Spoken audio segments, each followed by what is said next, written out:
Hi, welcome to 90% Knitting. This is episode 234, and I'm Lisa, also known as FiberNymph on Ravelry and Instagram. So welcome, I'm glad you're here. Today is Wednesday, March 8th, and it is International Women's Day. I am wearing red in observance of that day, in solidarity with women across the globe who are also observing it in one way or another, but red is the color of the day. So anyway, how are you? I hope you're having a good day. I am a little bit under the weather. I will say that up front. So if I seem a little, that's why. I did take some medication earlier, so hopefully I can get through this without sneezing and yeah, I don't know. I've got a cold, I think. I just have a cold. And I'm also kind of suffering the fallout of the last weekend and all of the heavy manual labor I did outside in the cold, which I will tell you more about during the 10% part. All that to say is I'm not feeling the greatest today, but hopefully we'll get through the podcast and I won't seem too out of it. So alrighty. Let's see. Administrati. Is there anything? Well, if you're watching the podcast, then you already know where to find it. But I will say I do post it to YouTube and to Podcast Garden. Podcast Garden is what feeds it to iTunes. And I always embed it in the Ravelry group in the episode thread, so you can watch directly from there, or you can, subscribe to it on YouTube and just get it in your YouTube subscription feed. However works for you. I try to put my show notes up in the episode thread on Ravelry. So yeah, I did last week. It was good. So yeah, I try to do that. And if I ever miss something and you have a question about something that I've talked about and I didn't note it in the show notes, feel free to ask. I'm happy to share whatever information I can. So drinking some tea today because tea always makes me feel better whenever I don't feel good. This is some Twinings pomegranate and raspberry. It's very good. I like it. I love raspberry tea. My default when I didn't feel good used to be peppermint. I think this has taken over. Raspberry teas in general. So anyway. I did want to just make a brief comment about the podcast itself. This is something I've been thinking about for a while, and I've kind of been reevaluating the podcast as the format of the podcast, not whether or not I'm going to keep doing the podcast. I'm going to keep doing the podcast. I enjoy podcasting, and I enjoy talking to you, and I enjoy interacting with you and getting feedback. Whether it's in comments on YouTube or I'm sorry I don't always get to reply to comments on YouTube. That's not the easiest thing for me to be able to do, but I do try to reply to things in the episode thread on Ravelry. Anyway, I've been struggling with the issue that my podcasts seem to just be getting longer and longer. I am never lacking in content, as you probably know if you've been watching for a while. I've always made an effort to try to keep my podcast under an hour, and that is mainly driven by the fact that as a viewer of podcasts, I tend to gravitate first towards the ones that are under an hour because those are manageable for me. Like if I'm sitting and knitting in the morning before I get going with my workday, I know I can watch an hour-long podcast with no trouble. Once they get beyond an hour, I don't have that kind of time a lot of the time, so the only time I get to watch those is if I am, when I'm working, when I'm dying, I'll set up my phone and I can watch podcasts then, and it doesn't matter how long they are because I'm working. The other problem with that is I'm obviously focusing on what I'm doing as well, so I miss a lot. I don't get to, take in everything that's being said the way I would if I was just watching it. So anyway, because my preference personally is to watch podcasts that are less than an hour just for the ease of being able to watch them all. The whole thing at one time. That's the other thing. I mean, sometimes longer ones I'll start to watch, then I have to stop, and you know how it is. Anyway, I'm trying to keep my podcasts an hour or less. I'm failing recently. And so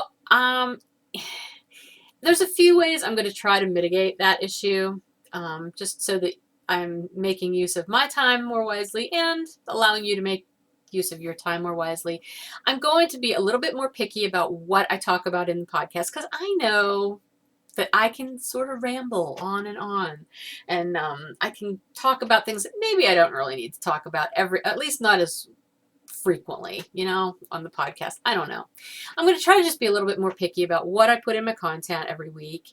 And I'm also going to give myself the latitude of choosing to maybe only do partial podcasts. And by that, I mean, if I've got a week where I'm not doing a shop update, I may just do the 90% part of the podcast and talk about my knitting and, the 10%, the fun stuff, and talk about, knit-alongs, whatever is knitting related, and just leave the shop news part off altogether.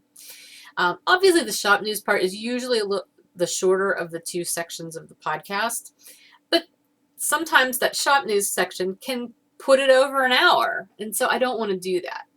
So I may just do it so that I'm doing just the knitting part some weeks, and then other times, if there is going to be a shop update and I have a lot that I want to show you or tell you about that's going to be in the shop update, I may just do a shop news podcast, and it'll be labeled as such, so if that does not interest you, then you wouldn't need to watch. But if you are interested, then it would be unto itself as opposed to being tacked on at the end of a regular podcast. So those shop news podcasts wouldn't really have any knitting content. It would all just be stuff about the shop on weeks that I would be having an update. Does that make sense? I think I'm going to try that. And I have done that in the past, and then I kind of got away from it. But I think I'm going to maybe just, I don't know, I'm going to play with it, see what works. My key here is I just want to reduce the number of over an hour podcasts that I'm putting out there, mainly because, I want to respect your time, but I also need to respect my time. And if a podcast goes in over an hour, it takes longer to process, it takes longer to render, it takes longer to upload. It can be an all-day thing, and I don't have all day to do that sometimes. So anyway, just wanted to give you the heads up that things might change a little bit, but I'm still going to be podcasting because I enjoy it. It's a fun part of my week, and I so appreciate everybody who continues to tune in or check me out for the first time. Thank you for being here. I really do appreciate you. All right, and with that, let's move on to the 90% part. This has been a week for reevaluations, apparently, because I'm also reevaluating my knitting, at least my current knitting plans. You've recently heard me talk about wanting to knit sweaters. Like, I've got a couple other sweater ideas that I'd like to do. It's too late in the winter for me to be thinking about sweaters. I finally came to that decision this week. I think there's a couple of vests, however, that I may focus on trying to do. In fact, I did cast one on this week, and I'm going to show you that in a little bit.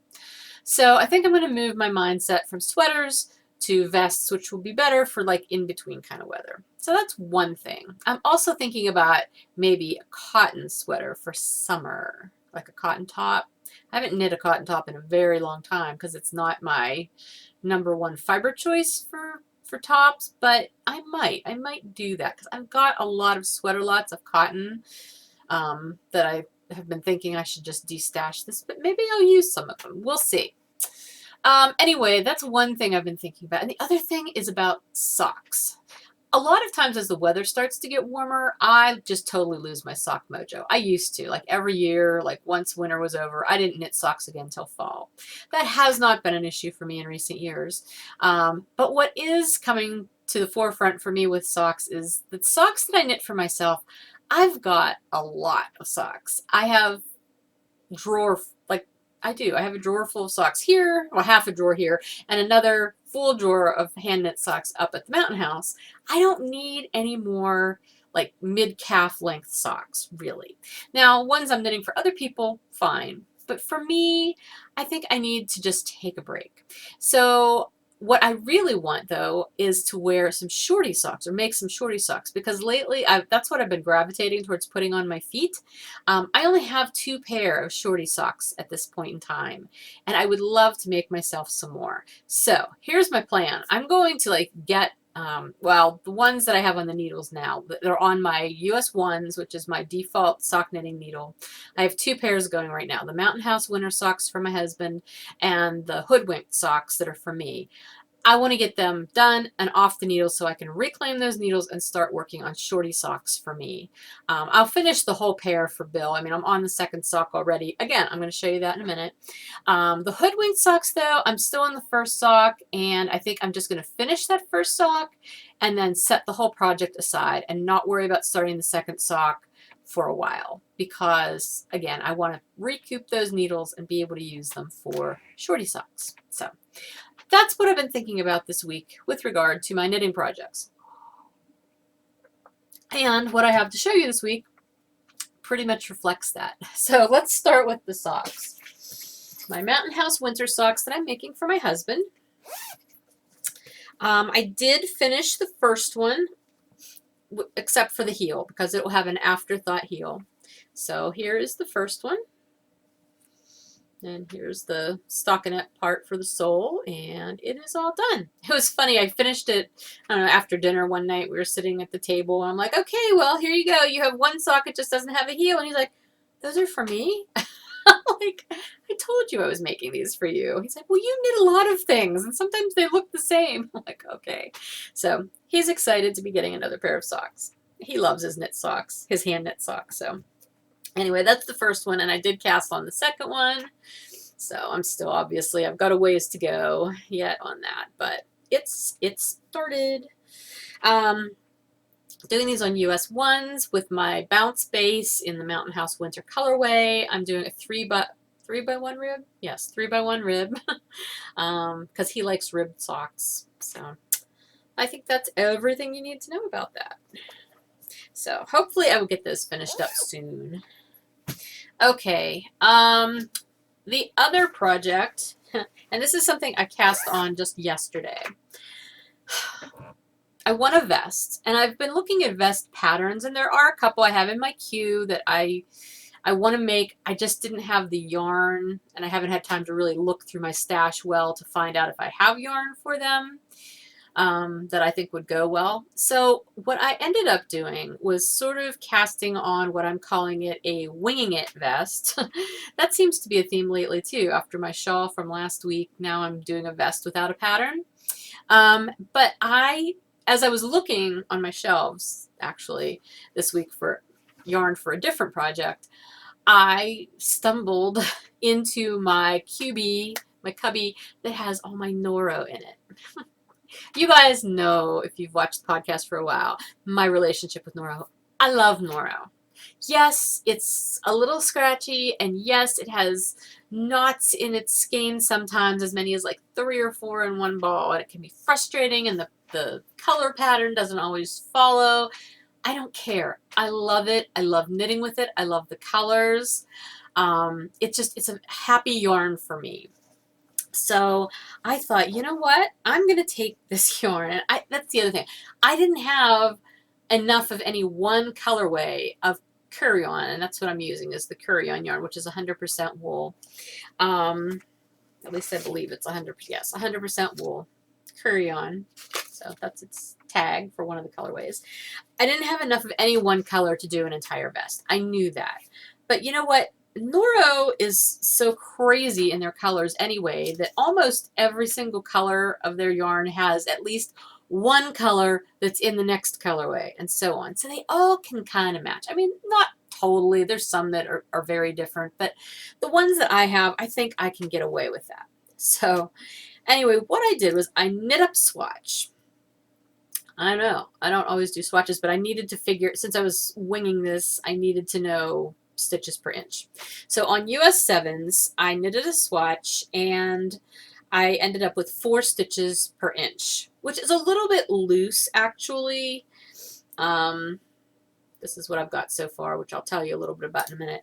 It's a little bit loose, but this is going to poof up when it gets soaked, so I think it'll be fine. And I want it to have some drape to it, because Noro, if you knit it on too small needles, it can be a little bit stiff. And I don't want that. So anyway, I did the math, and I ended up figuring out that I wanted to cast on fronts first. So I'm going to do the 2 fronts, because the way I'm going to put the yarn colors together, I think I can make my fronts match, sort of, in as much as you can ever make anything with Noro match. So I'm doing the two fronts simultaneously, separate needles.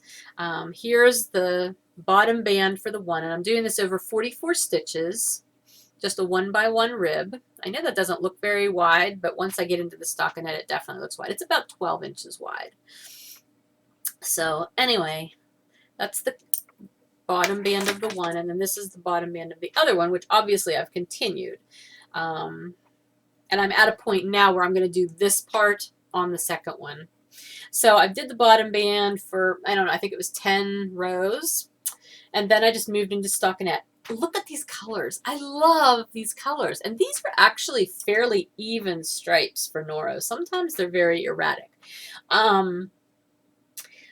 You might be wondering, why are you doing this in pieces? Why aren't you just doing this as one flat piece, like both fronts and the back all together?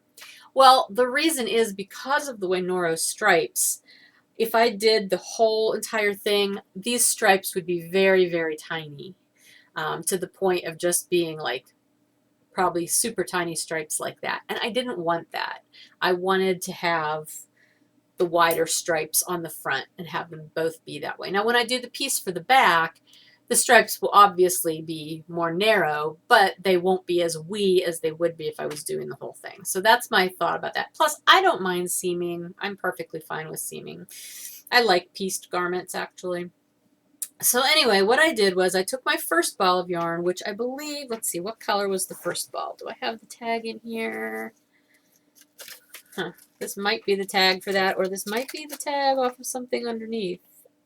Yeah, that's one of the other ones. Let's see. I've got all kinds of ball bands in here.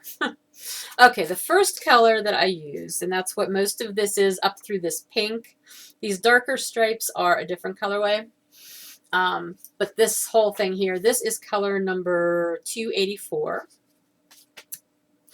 So I knit up to about 13.5 inches, and then I knew, like I was running out of yarn. And where's the rest of my little... I can't find it. It's buried somewhere in here. Oh, here it is. This is all I've got left. Okay, so, you know, a few rows back, obviously, I decided I wanted to start striping in the next colorway, which looks like this. So obviously that is much different, but it still has some of the same colors. It just doesn't have any of those really light colors in it. So it coordinates well enough. But to blend it, I wanted to do some narrow stripes. So I'm going to do this, well, I've done it obviously 3 times so far. And I've now got this front to the length that it needs to be from the cast on up to my armpit. So at this point I need to start doing armhole decreases and armhole shaping. But what I want to do first is get the other front up to this point too.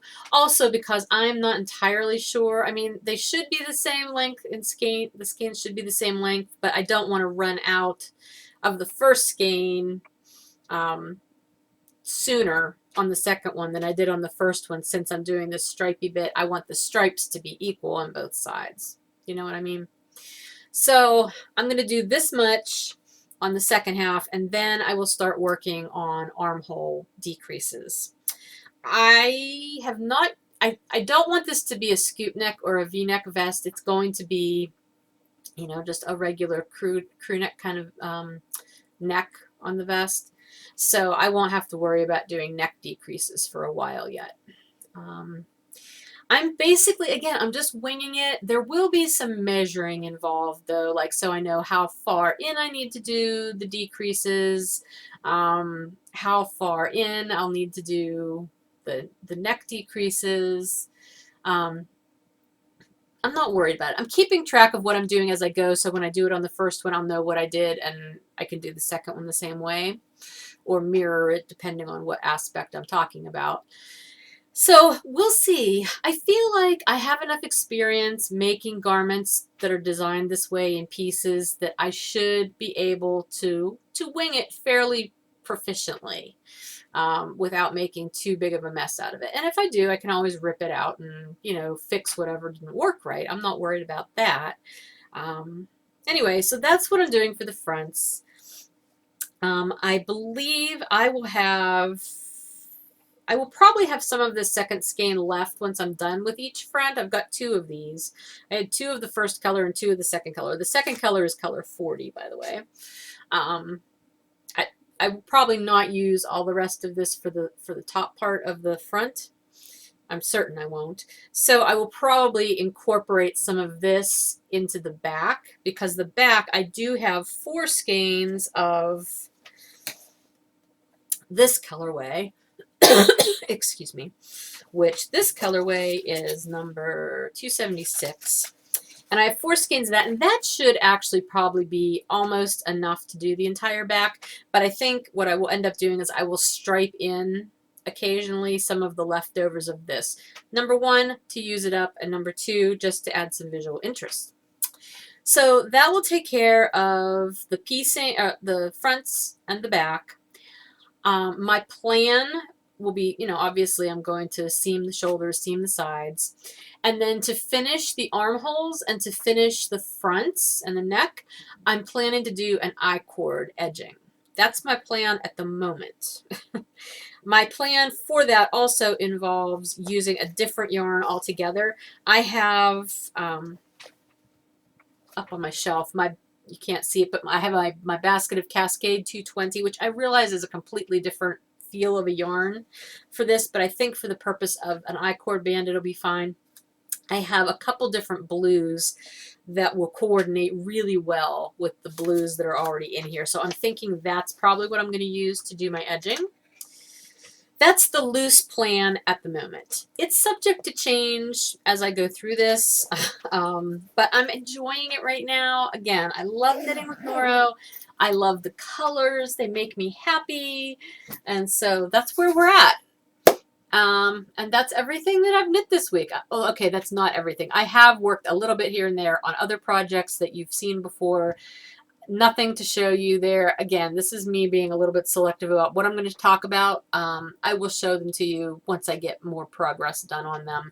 I will say the Pixel Rise socks, you know, I got the first one done. The second one's cast on. I think I showed you the first one last week. Did I? Now I don't remember. But I really didn't do much more than that. The hoodwinked sock, I didn't work on at all. That the Patton's Croy sock, I did work on a little bit, but it looks the same as it did. I mean, it's maybe an inch longer. So the socks that I've got on the needles, other than the ones I already told you about, I'm not super worried about finishing those, like the bigger weight ones, because those needles I've got plenty of, and they're not going to be of much help to me for the shorty socks I want to make. So it's mainly the ones that I have on US ones. Those are the ones I want to finish and get socks off those needles so I can use them for my shorty socks. Alrighty. Spinning.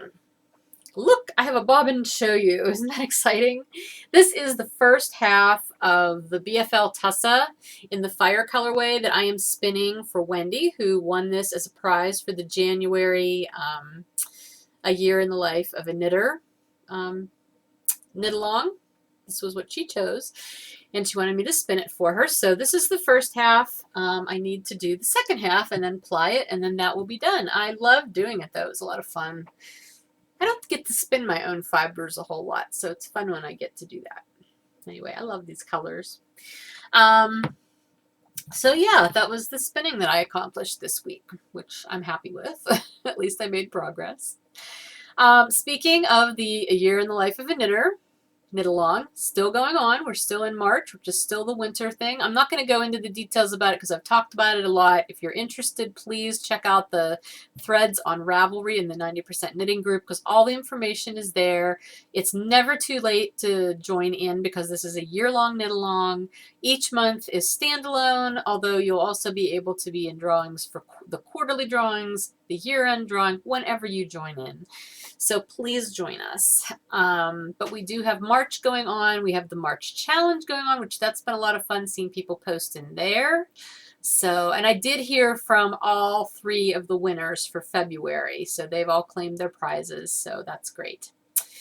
Well, actually, there was 4 because the February challenge winner I've also heard from. And I have 2 of the prizes mailed out already. One I still have to mail, and then the other one is the fiber, which I will also be spinning for the winner. So That'll be a little while, but it'll probably be the next thing on my wheel once I finish the January winter's fiber.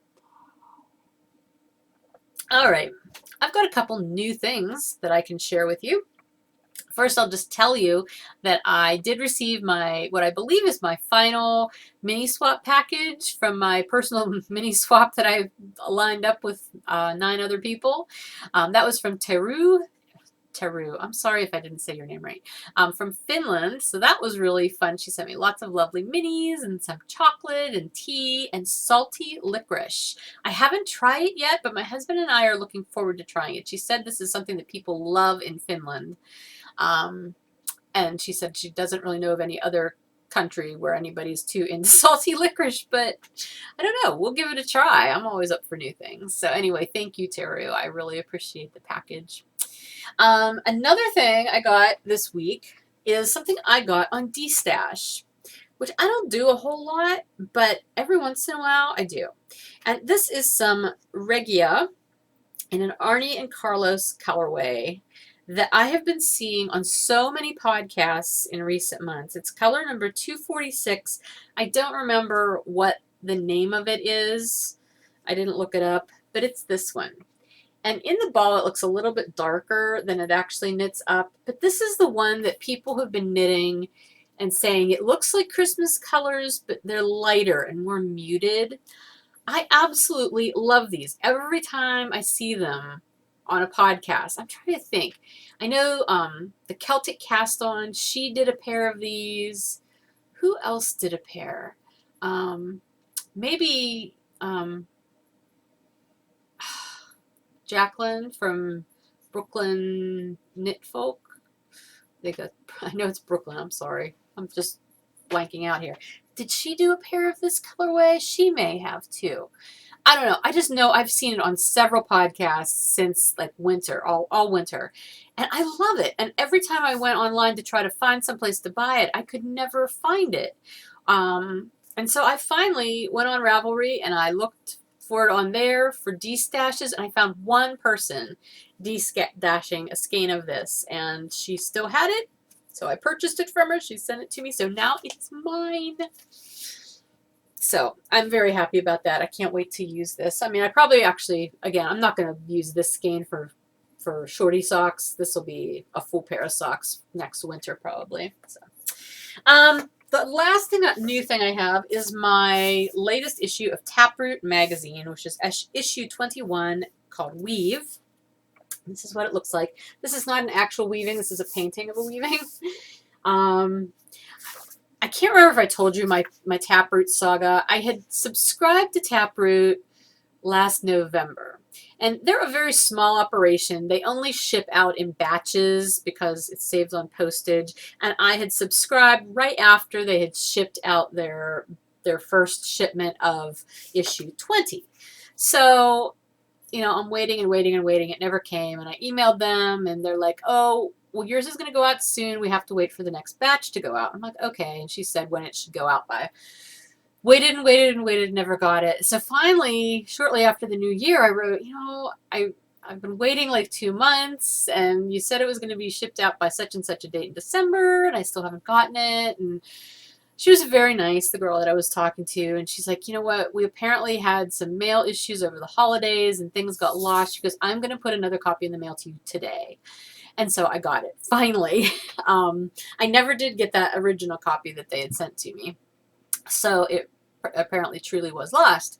But the main reason that I had subscribed to it was because I did not have any issues of it, although I do know that our food co-op does carry it. I've never purchased it there, but I remember seeing it there. But Sarah from the Yarns at Yinhu podcast was doing a Taproot make-along for January and February, and I really wanted to take part in it. But I did not have any Taproot magazines, and it was from things that were in the hands section, like so things that you'd be making. And while some of the knitting projects from past issues are on Ravelry, there's a lot of other projects in there that I didn't really have access to, and recipes and things like that. So, I mean, they have some things on their blog, mainly recipes, and I'll be honest, a lot of the recipes are not up my alley. Now, the ones in this issue actually sound super good, so I can't wait to try some of this. Anyway, long story short, I never got to participate in the Taproot make-along because by the time I got my issue in the mail, I was like crazy swamped with work, trying to dye and get ready for the trip to Florida. And then when I got back, I was getting ready for Indie Knit and Spin and had all kinds of other stuff going on. And I never got a chance to do anything. So I felt really bad because I really had wanted to take part in that make-along. The make-along is officially over for prizes and everything, but I do believe Sarah said in her last podcast that she's going to leave the thread up in her group and have it just be an ongoing thing where people can talk about what they're making out of Taproot. So that's cool. I can participate in that anyway. But this is a really interesting magazine. I love the articles from the first issue I got. I read all of them and they were super interesting. And there's just, it's an issue, excuse me, it's a magazine unlike any other magazine I have ever seen before. I don't really have a whole lot to tell you about right now because I have not had a chance to do much more than flip through this. But like I said, the topic of this one is weave. So the whole first section of the magazine is about, it has different weaving articles in it. And then in hands, which seems to be the largest part of this issue, it has a lot of recipes. And I'll tell you what, there's a chicken recipe in here that sounds absolutely fabulous. And I may have to make that sometime soon. Pan roasted chicken with mushrooms and cream. And it's cashew cream. And they tell you how to make cashew cream. So that's really interesting.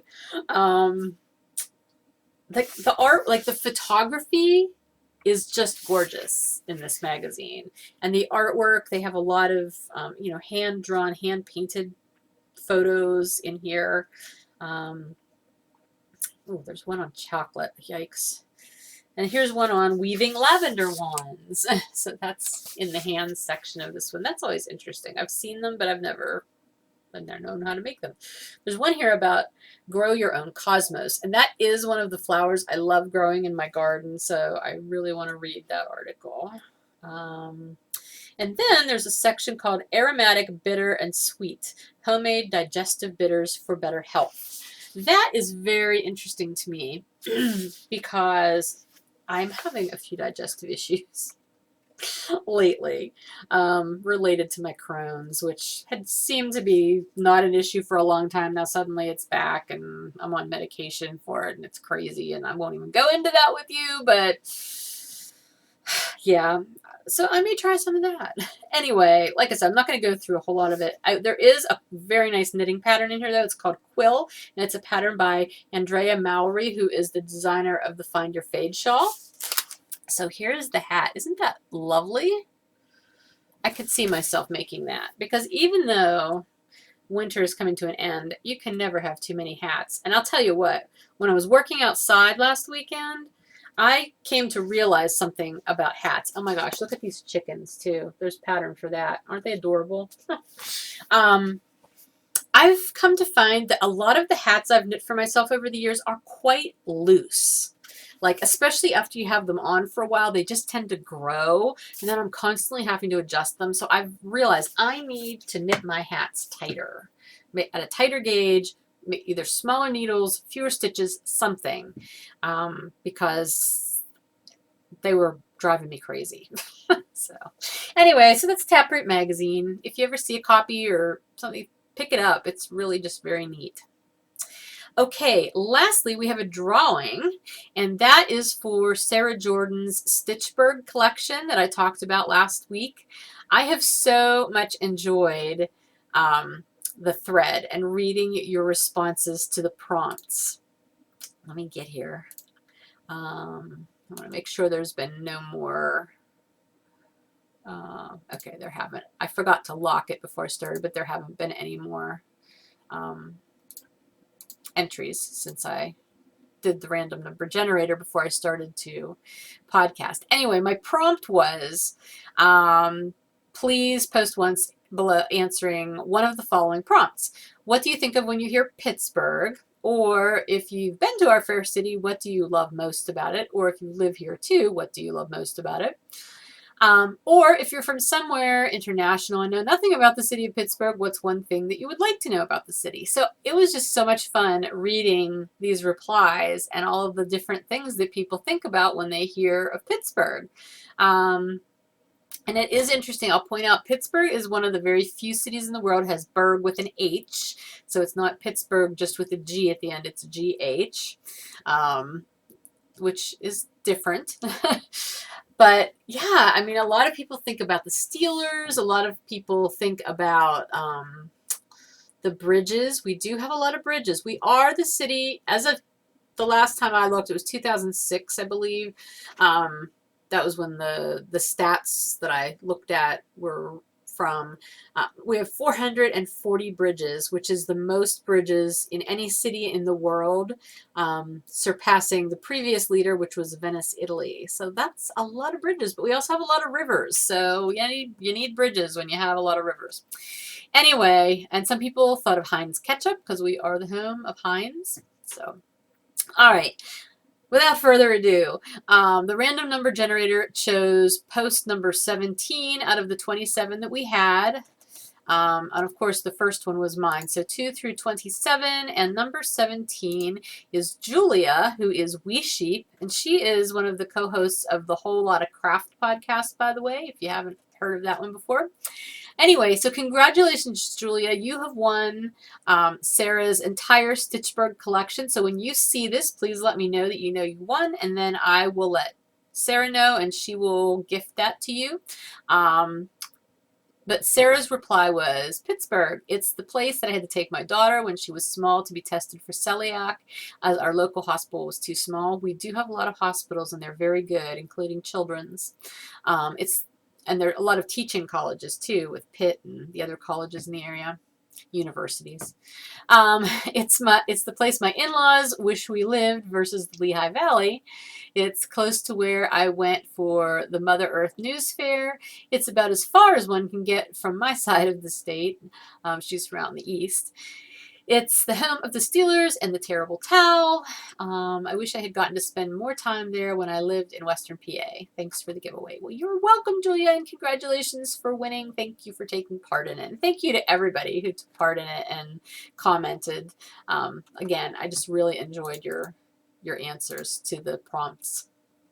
All right, that's everything I've got for 90% this week. 10%. Let's talk about my weekend. I told you last week that we were going to be taking down trees up at the mountain house, and this is all in preparation for creating and building my studio, which we'll be doing later this year.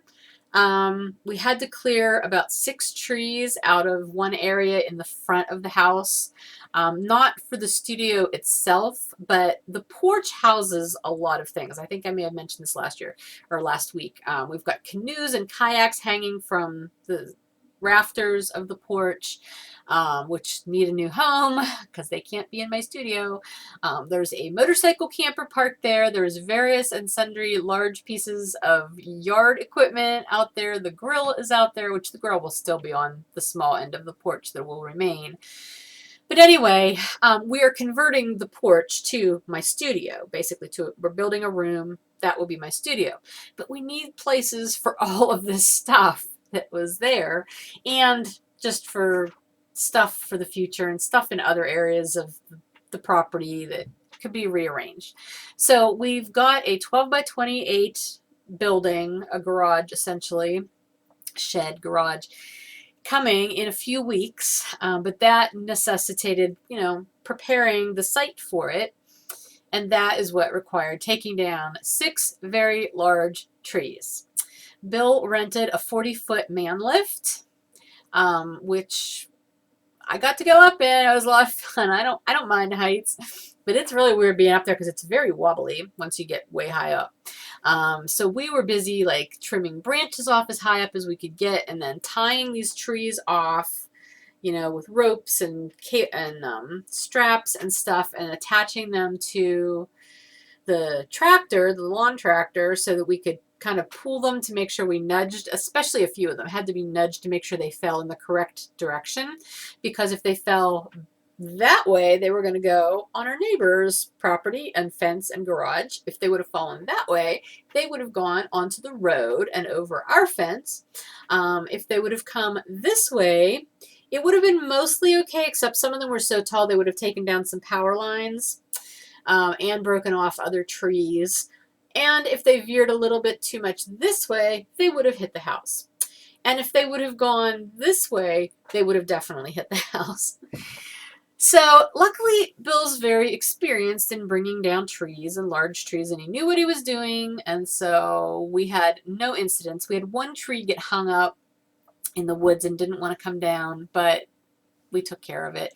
Anyway, I was out there all weekend chainsawing and, you know, helping with all this stuff. And I think it was very cold, especially Saturday. Sunday was a little warmer, but I think the cold got to me. The work, you know, my muscles, I can tell I was using a chainsaw. So yeah, and also there was a couple of times when I was waiting for him to put the last cut in so that the tree would start falling and I could start pulling it with the tractor, that I was like really craning my neck to watch behind me because he was going to yell go when I needed to drive. But with the tractor going and the chainsaw going, I couldn't necessarily hear him. So I was trying to watch behind me for any sign of the rope that was attached to the tree and the tractor to start moving, because then I would know I really needed to go. But from having my neck craned like that, so I can't even do it now. My neck hurts so bad. Oh my gosh, crazy. Anyway, we now have a lifetime supply, probably for our lifetimes anyway, of firewood, which is laying. A lot of it's still laying. Some of it's cut up. All of it still needs to be split. So we've got a lot of work ahead of us, but mainly the biggest thing is clearing this spot because for the building. He needs to build a wall and fill it in and platform kind of thing. Not like built up wooden platform, but you know, like a stone kind of foundation, I guess is the word, for the building. So that's the plan for this weekend, I do believe. He's got a tri-axle truck of gravel coming on Thursday. He's also renting a stump grinder on Thursday. He's taking the day off work to grind a couple of really major stumps that were left that have to go before we can do the rest of this. So it is a major ordeal. And part of me feels a little bit bad that he's having to go through all of this just so that I can have a studio up there, but I need a studio and he's more than willing to do this. So craziness. Anyway, that was like the big excitement of our week. Last night we went to the accountant. That's always exciting. And if you could see my office right now, it probably doesn't look too much different to you than it usually does. I mean, I know it always looks a little chaotic because all the yarn is back here and it's so many different colors. Not the greatest background, but it's actually organized. But if you could see my floor right now, there are piles of paper everywhere because of me having to find a couple of last minute pieces of paper that I didn't have ready for the accountant. You know, my business paperwork is kept really organized. I always know where that stuff is. Personal paperwork, not so much. And so I'm like scrambling at the last minute yesterday trying to find a couple of major receipts that we needed. And oh my gosh, I was going through pile after pile of papers and stuff and just, and so I'm organizing, which is great because I've got a giant garbage bag out in the hallway now full of stuff that can be thrown away.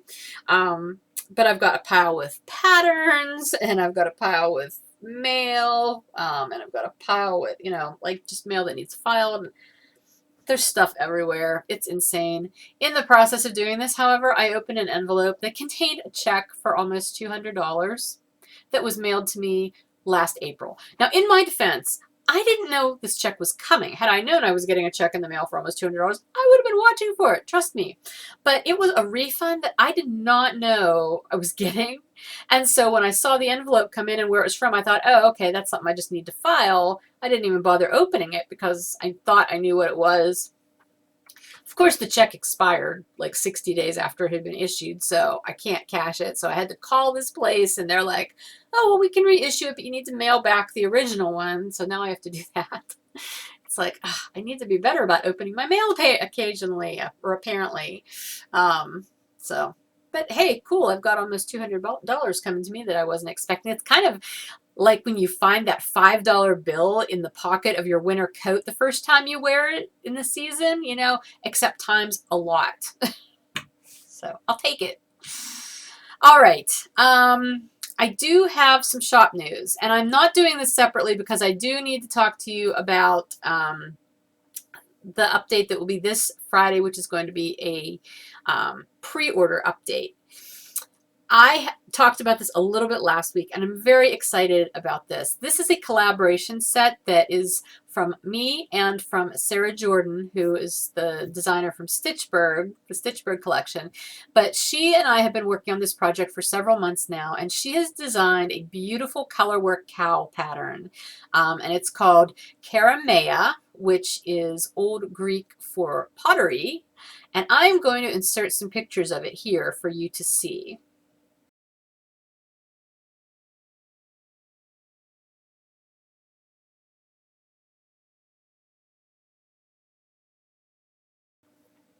Isn't it beautiful? Oh my gosh. When she showed me these, I got to see the actual cowls whenever we were at Indie Knit and Spin.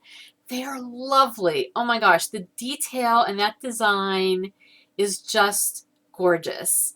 And it will be really nice. It'll be a great color work project. If you haven't done a lot of color work, there's not a lot of long floats or anything in it that you have to worry about. It's just simply lovely. I put together 2 different color combinations, as you saw, for this.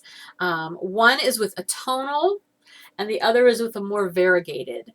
Now, you can pick and choose which one you want to use as the main color and which you want to use as the design color. So like the background color and then that pottery, that Greek pottery design.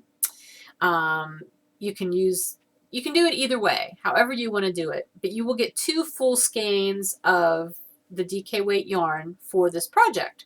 So the first one, which was the tealy green one, this is the set for that. The semi-solid is my sand colorway, and the tealy green one I'm calling Thalassa, which is Greek for sea. This is the one that she used the variegated as the background color, and then she did the color work part, the design part in the sand.